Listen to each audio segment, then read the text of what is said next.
नमस्कार, शंखनाद न्यूज चॅनलच्या बातमीपत्रात आपल्या सगळ्यांचं स्वागत आहे। सुरुवातीला पाहणार आहोत मुख्य बातम्या।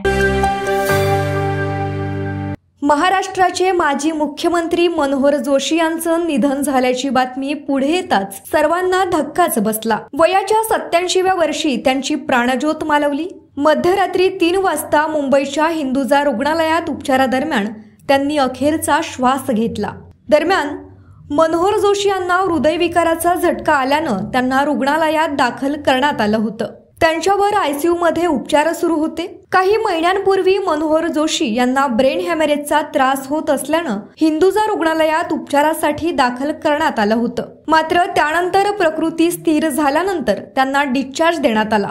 गेल्या अनेक दिवसांपासून प्रकृती अस्वास्थ्यामुळे मनोहर जोशी सक्रिय राजकारणापासून दूर होते। त्यांचा जन्म 2 डिसेंबर 1936 रायगड जिल्ह्यातील नांदवी या गावी झाला। 1995 साली ते युतीच्या सत्तेत महाराष्ट्राचे मुख्यमंत्री झाले होते। बालपण ध्येयाकडे खडतर सुरुवात, सुसंस्कृत पण गरीब कुटुंबात जन्म झाल्यामुळे कमवा आणि शिका या तंत्रानं लहानपणापासूनच संघर्ष त्यांच्या नशिबी होता। वडिलांबरोबरच भिक्षुकी करून पैसे मिळवू लागले। प्रकृतीच्या कारणास्तव गेल्या काही काळापासून ते राजकारणात सक्रिय नव्हते। मनोहर जोशी यांनी मुंबई महानगरपालिकेचे नगरसेवक, महापौर, विधान परिषदेचे सदस्य, आमदार, महाराष्ट्राचे मुख्यमंत्री, खासदार, केंद्रीय अवजड उद्योग मंत्री, लोकसभा अध्यक्ष आणि राज्यसभा सदस्य अशा विविध पदांवर काम केलं आहे। मनोहर जोशी हे मूळचे बीडचे। त्यांचा जन्म रायगड जिल्ह्यातील नांदवी या गावी एका मध्यमवर्गीय कुटुंबात झाला। शिक्षणाच्या निमित्तानं मनोहर जोशी मुंबईत स्थलांतरित झाले। शिक्षण पूर्ण झाल्यानंतर त्यांना मुंबई महानगरपालिकेत अधिकाऱ्याची नोकरी मिळाली।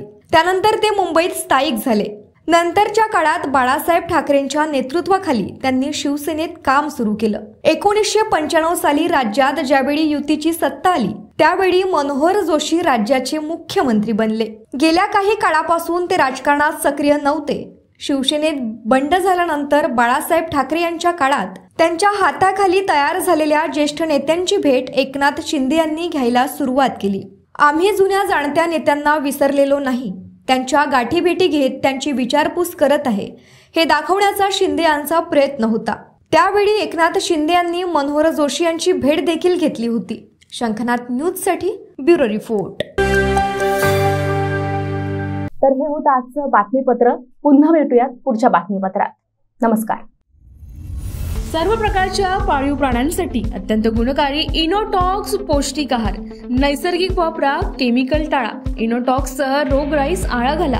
पशुखाद्य टेक्नॉलॉजिकल ऑडिटिव्ह उत्पादनासाठी महाराष्ट्रातील सर्व जिल्हे व तालुक्यात डीलर्स नेमणे आहे। अधिक माहितीसाठी संपर्क करा 8446662542 738777557.